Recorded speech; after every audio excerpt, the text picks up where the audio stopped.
Boa tarde, seguidores do Jornal Terceira Visão. Acabamos de finalizar uma entrevista sobre o Dia do Blues e agora, na sequência, uma entrevista sobre o Dia do Rap, que foi celebrado no último 6 de agosto. Para falar sobre esse estilo, estamos com um grande representante que prefere o título de militante do movimento hip hop. Paulo Chitara, boa tarde. Boa tarde, Bruno. Primeira coisa, satisfação em reencontrá-lo. Valeu. Porque não sabe, né? Eu tenho essa cara de mano aqui, mas eu tenho 8 formações. A primeira minha foi jornalismo, né? Nós encontramos na faculdade, né? Exatos 20 anos.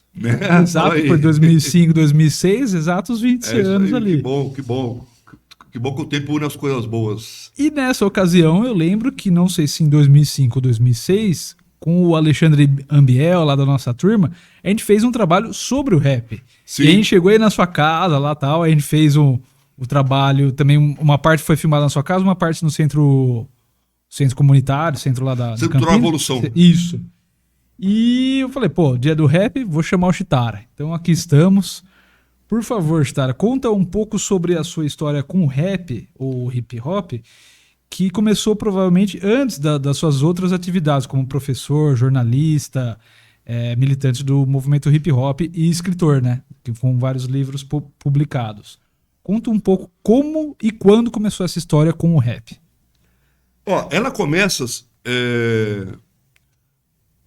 nos anos 80, mais ou menos, em 83, quando o Michael Jackson lança o Thriller. E todo mundo que era moleque de periferia tinha um grupinho de Michael Jackson. Então a gente dançava os passos lá, né? E tinha também, e estava em moda muito, estava tendo as Olimpíadas de Los Angeles e levaram o break também para as Olimpíadas, né? Então o pessoal começou a girar o moinho de vento, fazer os passos lá e vai ser, aliás, em Los Angeles o ano que vem, inclusive, de novo, né? Sim. E, cara, então a gente dançava. A gente começou com a dança.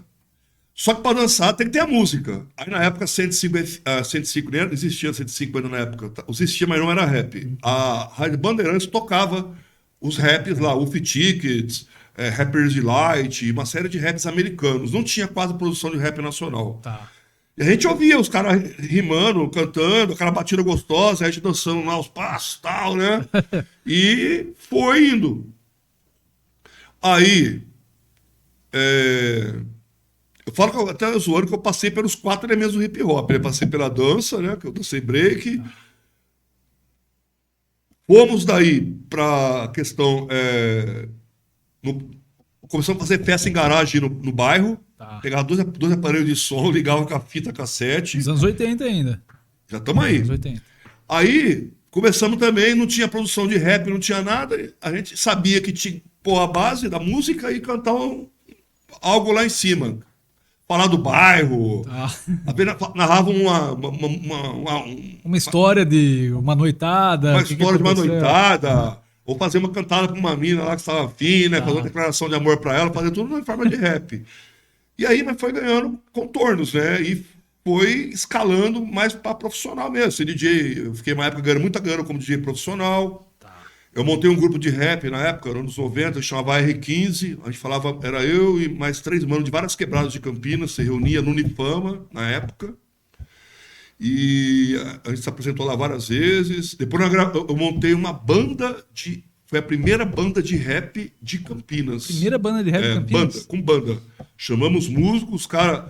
Tinha um amigo nosso batera, tinha um que era guitarra, outro era baixo. Tinha o Onil Edinaldo, acho que vai passar aqui hoje até para passar. Ele mora em Valinhos agora, fazia o teclado, tocava sax também. E qual o nome? Chamava Blackout. Blackout. E naquela época tinha uma banda chamada Digable Planets, que eles misturavam com jazz com rap. E também o Jazz Matters, que era do Guru, também do Gangstar, ele misturava muito jazz e rap. E esse negro, amigo meu, negão, toca pra caramba, é daqui de Valinhos, tá aqui em Valinhos agora, era de Campinas, né? Ele era jazzman, né? Toca teclado, sax, guitarra, muito instrumentista, né? Uhum. Então a gente montou nessa linha também, né? De jazz rap e tal, se apresentamos. Você cantava? Cantava. Aí eu cantava, né? Uhum.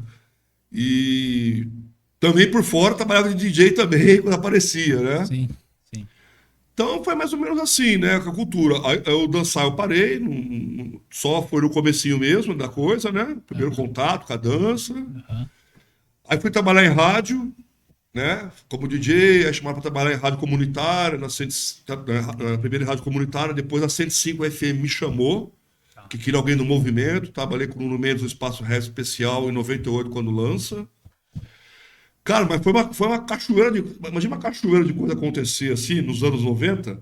Aí você tá com a boca aberta assim, você bebe só um pouquinho d'água, era muita coisa, né? Aí eu escrevi um livro em 97, que foi esse aqui, né? Primeiro meu.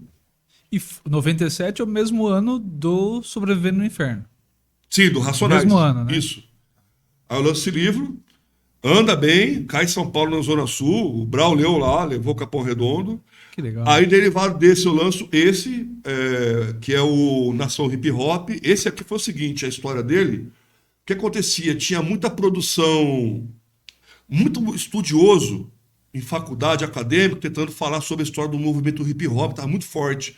Só que eles não tinham pegada. E na época esse livro meu andou primeiro, caiu lá no DCE, o cara levou para um professor que também conhecia a gente, que era do movimento estudantil, que era pesquisador. Aí a Uni se propôs a falar, pô, escreve para nós um livro. Você consegue? Eu falei, não consigo. E na época, 2001, aí os caras me deram um notebook, pô, foi que assim, né? Peguei o notebook.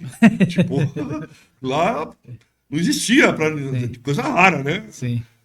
Aí todo mundo tinha de torre em casa, né? Não tinha notebook, né? Hoje é o contrário. Hoje ninguém nem tem computador mais em casa, não tem mais telefone. no celular só, né? É.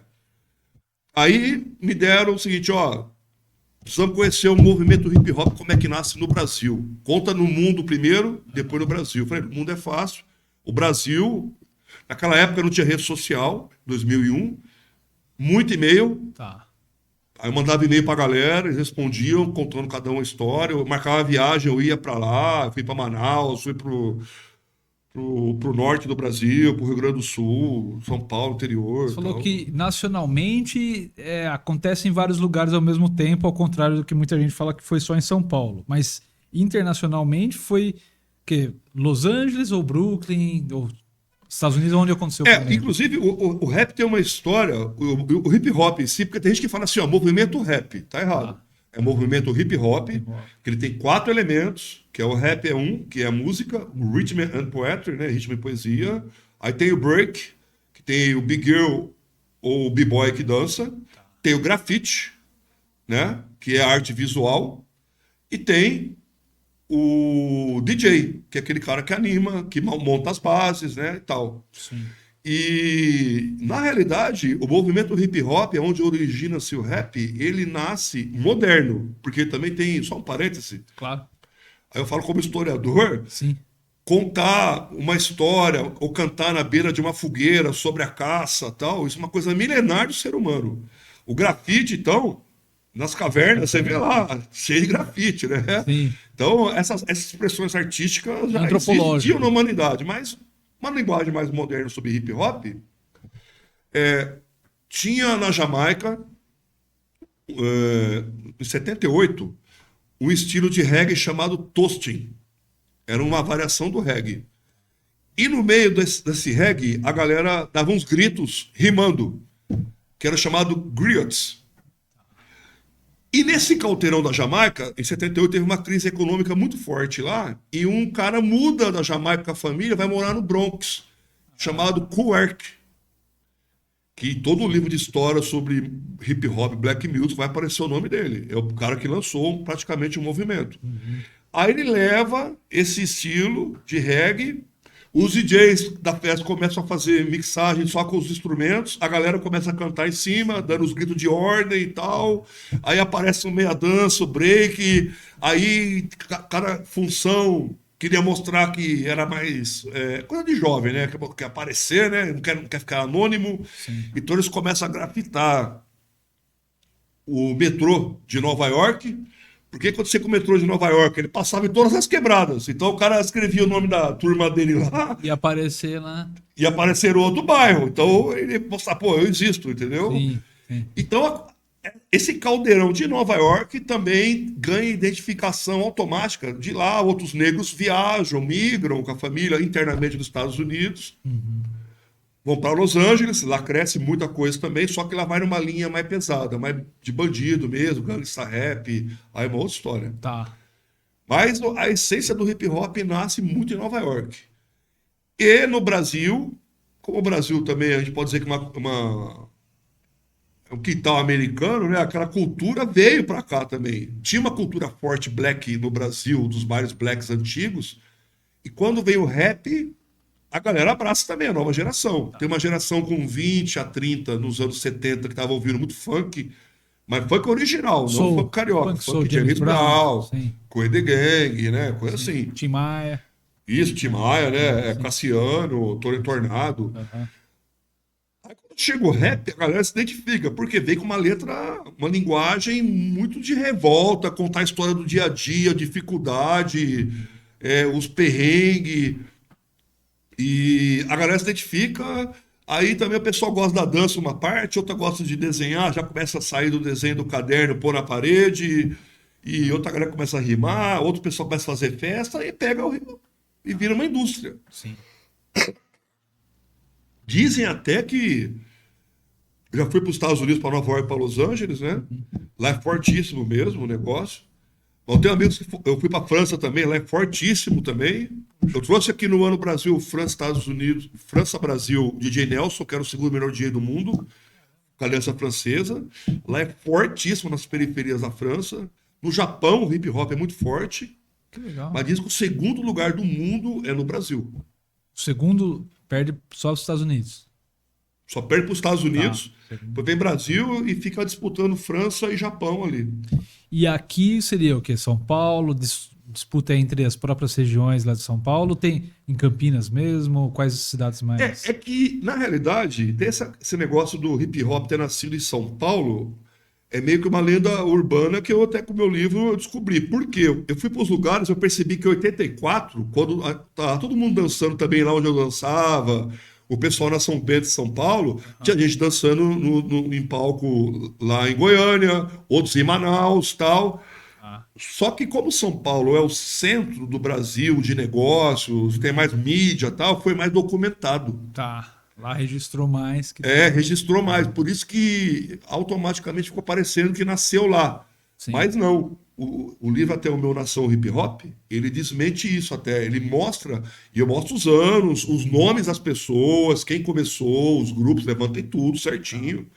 Inclusive esse livro ele é usado, no que eu contei a última vez, eu acho que umas 30 teses entre mestrado e doutorados em universidades. Eles citam o livro. Tá. Eles usam como referência para essa questão da força do hip hop no Brasil, identificação e tal, né? E na São Bento simbólico, né? Porque ali também foi o começo do punk rock, pelo menos em São Paulo, Sim. o rap. E até hoje é skate, você passa lá, ainda Sim, mantém e aquele eu skate. duvido que não deveria ter na mesma época skatista no Nordeste, cara fazendo punk no Nordeste. Só que acontece, não era documentado. Sim. Mas como São Paulo é a capital do audiovisual no Brasil praticamente, o pessoal filmava lá e dá a impressão que começou lá, mas não. Claro. Tinha gente fazendo expressão juvenil urbana, né? Os movimentos juvenis urbanos em várias partes do Brasil, Sim. sequer do mundo, né? E você fez uma contextualização do movimento, do hip hop, rap, internacional, nacional, e vou pedir para vocês esmiuçar regional. Porque não por acaso Campinas, né, que é conhecida como uma cidade que foi uma das últimas a abolir a escravidão no Brasil, com um histórico bastante... teve a questão da febre amarela, antes disso tinha potencial para ser uma capital, hoje é a segunda maior cidade do estado de São Paulo, perde só para a capital e Guarulhos. E a importância do movimento do hip hop em Campinas. Qual o significado maior que você tem para dizer sobre o movimento do hip hop em Campinas com essas questões históricas? Já que você é professor de história também. Campinas tem um livro que chama Questões Raciais de Campinas. Esse escritor até faleceu já, da Unicamp pesquisador. Ele fez um levantamento dos boletins de ocorrência de 1880 até 1920 em Campinas. E tinha umas coisas assim horrorosas lá, que era o seguinte: tinha um BO estranho assim. Senhoras de bem estavam passando na Avenida Barão de Jaguara quando homens jogando capoeira espantaram as senhoras e levamos eles para a delegacia. Então, o nego era preso por jogar capoeira na Barão de Jaguara, em 1920. Caramba. Tem uma outra. Aí eu vou chegar na história do rap aí, porque pegou forte Campinas. Tem um outro fato lá no livro que é bem narrado, que como eu posso falar para você, existia uma política de higienização do centro da cidade. Eles prendiam negros, inventaram a lei da vadiagem. Se tivesse gente na rua sem trabalho, era preso. Então eles começaram a prender mulheres negras. Aí a mulher ia para a delegacia, o cara falava ao delegado: ó, a senhora pode ficar aqui presa, mas eu tenho uma vaga de emprego para a senhora, que a senhora pode dormir e comer na mansão tal lá do Cambuí, ou lá em Joaquim Egídio, na casa do Grande Barão. Então, eles usaram esse método para escravizar legalmente, né, os campineiros, as campineiras, até 1930, né? E quando tinha uma rebelião de escravos no Brasil, lá no Nordeste, por exemplo, na época da colônia, Brasil Colônia, o dono, o feitor, falava o seguinte: se tiver mais uma escravidão, eu vou te vender para Campinas. Já entrevistamos historiadores aqui que contam nessa linha também. Sim, então a opressão ao povo negro, afrodescendente campineiro é muito documentada, estudada, e quando o rap chega, aquele discurso, porque assim, o funk era mais uma coisa mais light, James Brown, vamos dançar, curtir e tal. Quando chega o rap batendo pesado, Racionais, o Thaís descendo o cacete e tal, tinha alguns grupos em Campinas, o Dragões de Ouro, que metade virou Sistema Negro, né? O Sistema Negro aparece fortíssimo também, ganhou São Paulo. Mas era contemporâneo do Blackout? Ou esse grupo era contemporâneo do Blackout? Sim. E o Sistema Negro veio, ganhou São Paulo, o Zimbábue contratou, ficou pau a pau com Racionais numa época e tal. Mas teve também em Campinas uma casa chamada de Fama, onde vários grupos de rap nasceram lá, que nem o Visão de Rua. Infelizmente a Dinadi faleceu, mas era uma mulher guerreira que era da periferia, não era negra, era branca, mas contava as mazelas das presidiárias. E vários grupos de negros contando a vida da periferia. Então era mais ou menos você ouvia o Racionais MCs, o CD, você ouvia o Visão de Rua, o Raps Rap, você ouvia Produto da Rua, o Taíde. Era meio que uma locução do inferno, entendeu? Que aquelas pessoas estavam vivendo. E jovens contando. Sim. Hoje, infelizmente, eu não quero acusar todos os grupos, eu estava conversando isso antes, mas, por exemplo, tem o pessoal do trap, do funk, ostentação. Na nossa época do rap, anos 80, principalmente 90, até 2000 e pouquinho, era um orgulho para nós contar a história da comunidade, as dificuldades que o pessoal tinha, entendeu? Enaltecer, a música, né, do RZO, o trem, o cara contava que ele surfava no trem. Era, tipo assim, pro cara sentir alguém na vida era surfar no trem. Sim. Tão sem perspectiva que era. O Racionais MC chegou batendo pesado, batendo na polícia, batendo em todo o sistema. Sabotagem, todo mundo, entendeu? E ninguém queria ficar pagando uma de ostentação, que eu até contei pro seu caso, vou contar, como eu tava de DJ também, o MC me contratou para gravar um clipe de funk lá em Campinas, uma periferia lá, não vou falar o bairro para não expor a pessoa. O cara contratou uma 1.200 lá, chamou as meninas, colocou um whisky Red Bull lá, né? Que é uma porcaria, estraga o whisky, quem adora o whisky vai tomar um cowboy, né? Exatamente. Acabou o clipe, o cara chamou o Uber, foi embora. Então, essa ostentação que o pessoal vê, vocês veem aí e tal, não tem nada a ver com o rap. Esse negócio de trap, ficar ostentando, nada a ver. Não representa. Aí fala assim, você tá atrasado. Não, não tô atrasado. Vocês que estão fora da linha. A gente tá fazendo o que o movimento hip hop sempre se propôs a fazer. Esse é um movimento de resistência, sim, negra, principalmente, periférica. Sim. O que tá fora disso tá fora da curva. Não representa, né? Tá fora da essência. Não. É uma coisa punk desfilar em passarela, como já aconteceu o movimento punk desfilar em passarela lá na França. Tipo, perdeu a essência. Pô, tirou o movimento punk da rua e colocou na passarela. Essa perda de essência, ela é uma junção, talvez, de um desgaste interno do movimento e ou também do mainstream em seduzir aquela, assim como foi o rock and roll, como foi o reggae, de processo de embranquecimento, que a gente falou, né? Rap de origem do povo negro. O rock and roll, povo de origem negro. O reggae também. E aí, parece que estoura quando vem ou estoura de uma maneira ainda maior quando vem um branco fazendo. Ah, sim. E com Elvis, por exemplo. Elvis Presley, né? o rock, né? O próprio blues também, que tinha os primeiros, o Robert Johnson, o B.B. King, aí veio o Rolling Stones, que o próprio Led Zeppelin, eles literalmente eles roubavam músicas de bluseiros negros, né? E acho que o exemplo mais individual, mais explícito disso é o Michael Jackson. Né? Que até a cor da pele dele, no caso, Sim. ele foi embranquecendo e foi sendo cada vez mais abraçado pelo mainstream. Então você acha que é uma via de mão dupla? Um desgaste, talvez, do gênero ali, ele tentar se abrir e uma fome do mainstream em dar uma abertura muito maior que ele tá ali fechado naquele nicho, né? Só que corre essa possibilidade de perder a essência. São várias vertentes. Por exemplo, na época do Elvis Presley, era um terror pro pai branco americano racista e pra mãe branca americana racista. A filha dela tava dançando Little Richard no piano lá, tal, curtindo o som do negrão, tal. Sim. Tipo assim, esse cara tá seduzindo minha filha, é um negro. Aí, o que eles fizeram? Pegaram o Elvis Presley, foi gravar uma música da mãe dele no estúdio, gostaram da voz, lançaram o cara como um instrumento para esbranquiçar o movimento do rock and roll, que nasceu com os negros. Sim. Uma época lançaram o Vanilla Ice até, foi muito criticado. Depois o rap lançou o Eminem, mas com a mão do Dr. Dre, né, que é grande e respeitado. Depois lançou o 50 Cent, né? Então ele tem uma outra essência, né?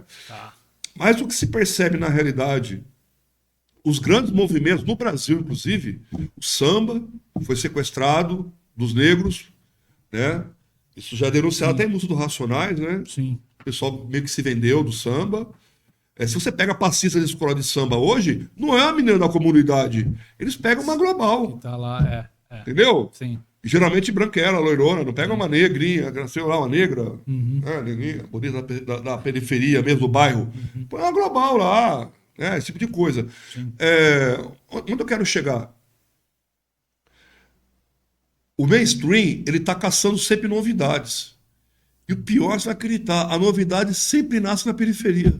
Se você pegar esses movimentos que eu estou falando agora, foram movimentos musicais e culturais que nasceram Em periferia, né? nas periferias.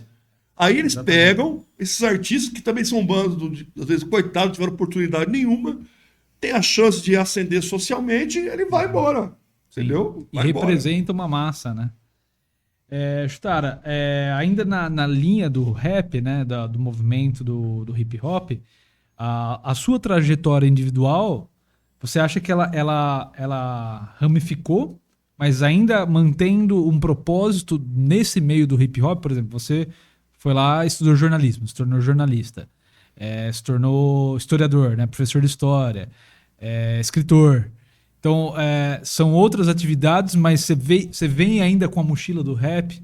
Sim, por exemplo, eu dou aula, né? Hoje as escolas têm TVs em Campinas, então, por exemplo, chega 20 de novembro, eu passo o clipe do Racionais lá, e os mais pesado, GOG, Visão de Rua, dou palestra nas escolas sobre o movimento hip hop.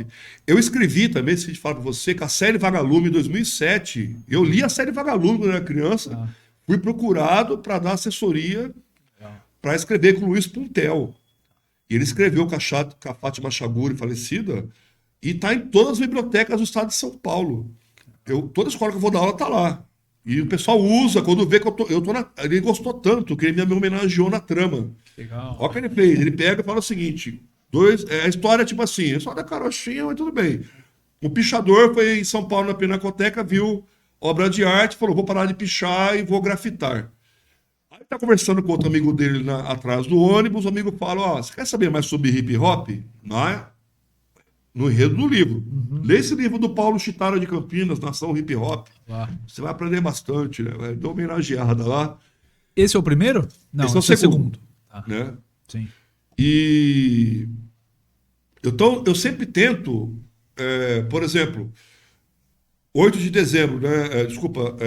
8 de março, Dia da Mulher, eu uso raps que são... Hoje tem uma geração de raps de mulheres que são protagonistas, que têm lugar de voz, porque antigamente o movimento hip hop, o rap, era um lugar predominante a voz masculina. Hoje não, tem muita rapper mulher e bacana. Cita algumas aí, por favor. Pode ser regional, nacional, internacional. Oi? Cita algumas de expressão nacional, internacional. A Dinati, que é de Campinas, inclusive, foi amiga minha antes de falecer, né? Teve complicações do parto. Pra você ter uma ideia, ela virou Doodle do Google, que é aquele homenagenzinha, né, que tem no dia da morte dela. Tá. Tem ela fazendo isso, tem... O pessoal xinga ela, a Carol Conká, Carol Big Brother, mas fez abobrinha, mas ela fazia um rap legal. Teve entendeu? origem no rap tradicional. Sim.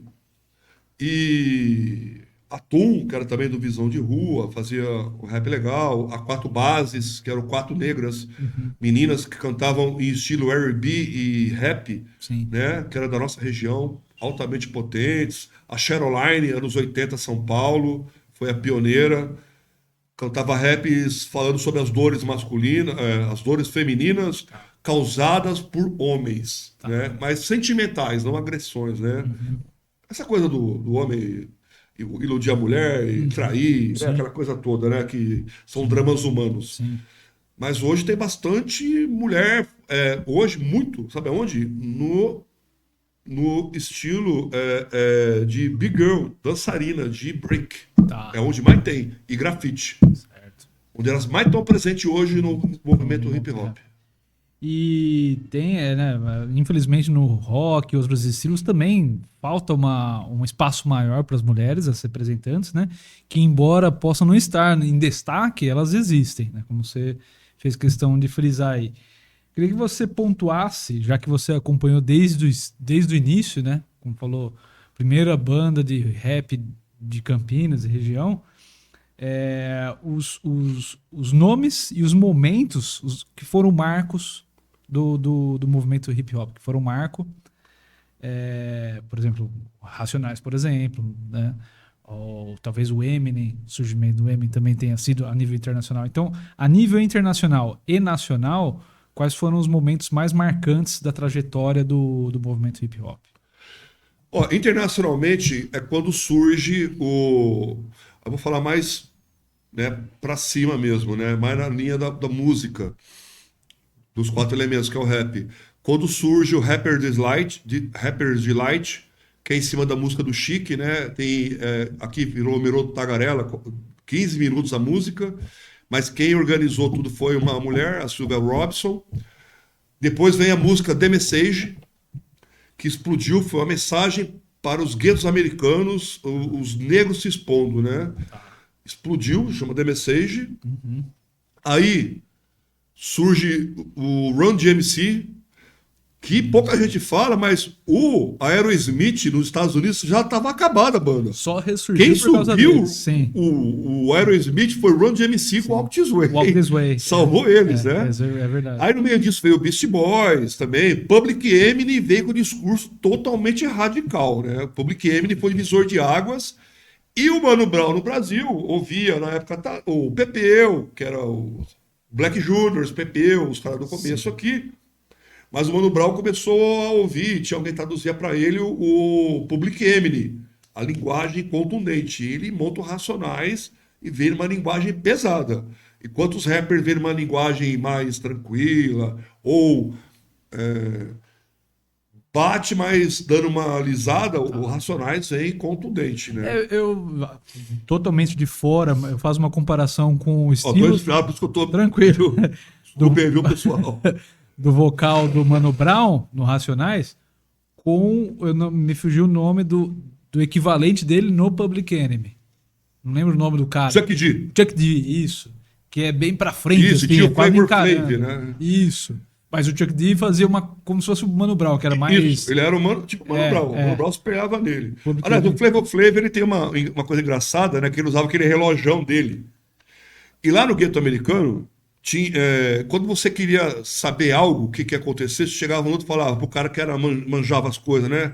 E o Noah Chambers, você sabe que oração era tipo assim, você sabe o que vai pegar hoje? Então ele usava o relojão, tipo, eu sei o cara, eu sei o que vai pegar, a hora que vai pegar as coisas, né? Por isso que veio o relojão dele. Essa história do relógio eu só sei porque no Ramones, né, que eu faço o cover do Ramones, no Gaba Gaba Hey, o Didi Ramone, que era o baixista, ele foi um dos primeiros rappers brancos.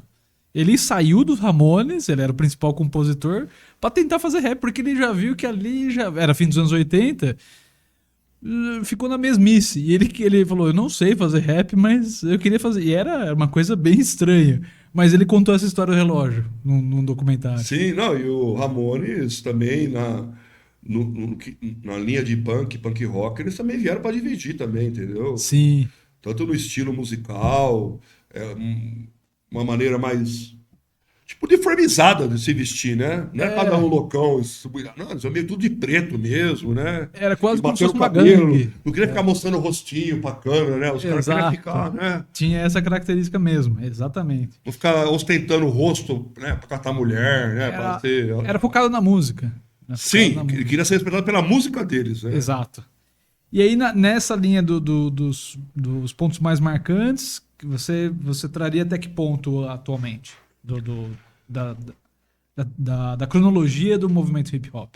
Hoje, com as tecnologias, ficou fácil fazer rap. Hoje, qualquer um com PC faz uma base em casa, tiver uma mesinha de 4 canais, você vai ligar o computador ali, vai tocar, vai pôr um gravador ali, microfone e vai gravar. Grava uma pista, grava a segunda de voz, tal, acabou.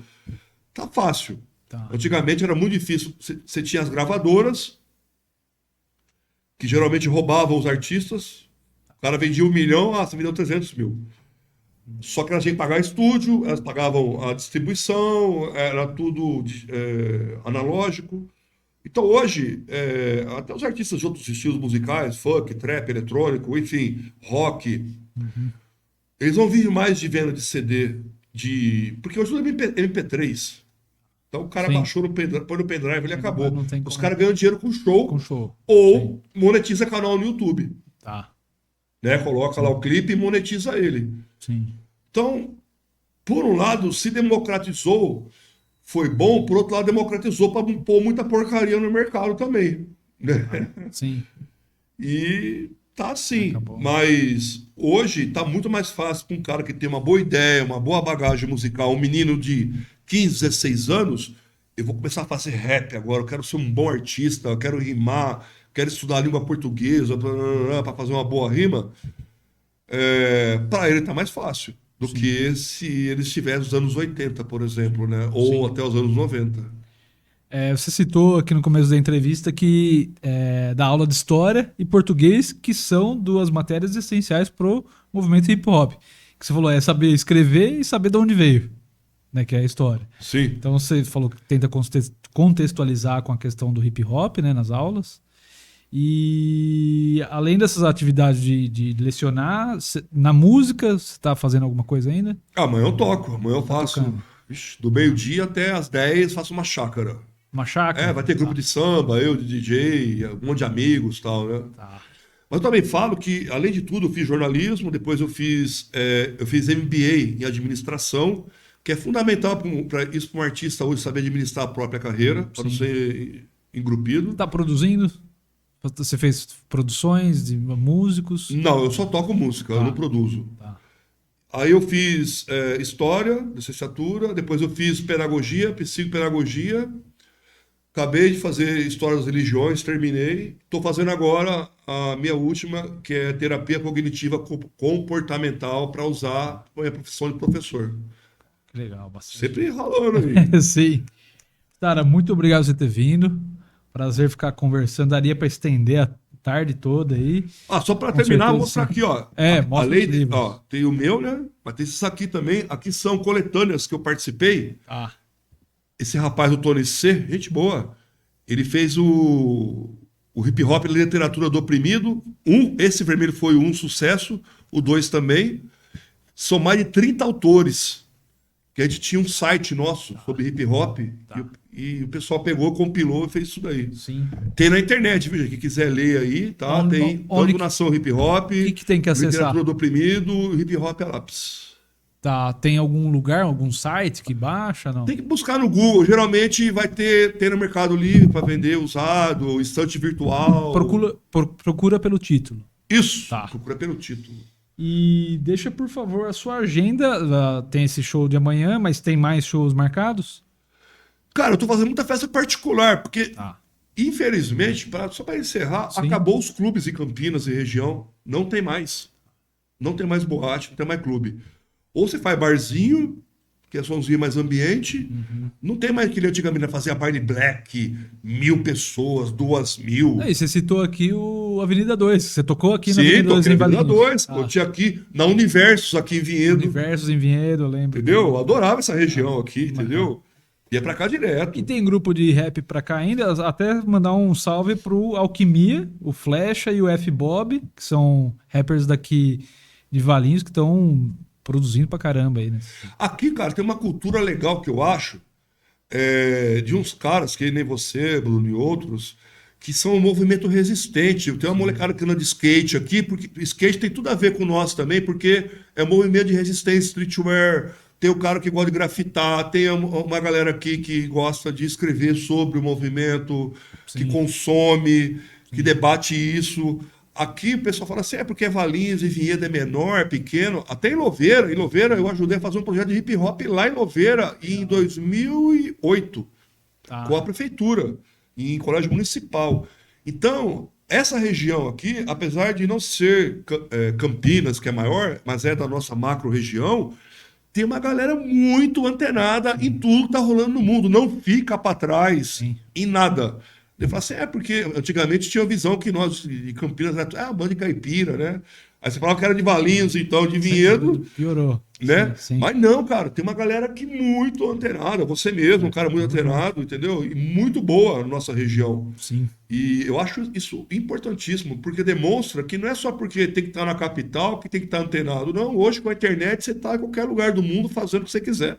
E é o que você falou, resistência, né? Resistência da opressão, né? A gente poder viver de acordo, a gente recusa esses valores assim, e é o jeito que a gente enxerga o mundo, né? Combatendo, seja pelo rap, pelo punk rock, por outros estilos, pelo reggae, né? Essas cidades são menores, nós sabemos que são mais conservadoras. Sim. Mas nós temos vocês aí fazendo a coisa, entendeu? Sim. Pode ser conservador, não tem nada contra, né? Claro. Mas tem uns que gostam de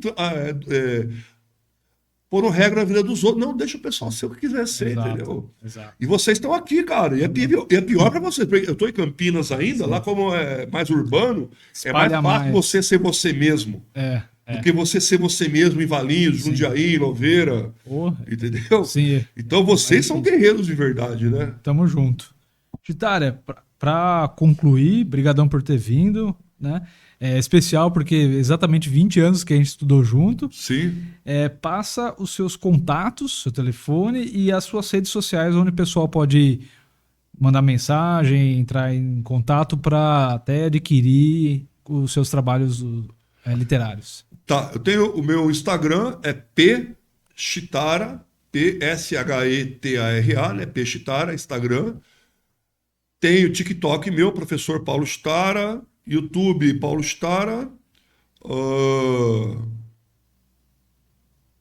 Essas são as redes que eu uso mais, assim, né? E para festa aí, fazer show? Festa que quiser, pode chamar eu no WhatsApp, tá bom? Sem problema nenhum. Tá. WhatsApp Business, né? É 19 998994615. Estamos à disposição sempre aí, tá? Para ajudar quem quiser. Eu também, eu já dei muita aula de DJ também, pessoal, viu? Além de dar para alunos, fazer workshops, já fui contratado, eu quero aprender a ser DJ, então eu vou na sua casa toda terça-feira, eu vou lá, vou te ensinar a mexer no equipamento, te mostrar as músicas, como é que começou, então também faço esses projetos também Tem professor DJ de violão, verdade, tem violão, não tem de... sax. Sim. Eu também sou de DJ. Aí, DJ de verdade, não de pendrive. Nossa, isso aí é Não uma é? outra história. Não é? Cara, isso é um debate que no meio dos DJs é 2 horas, cara.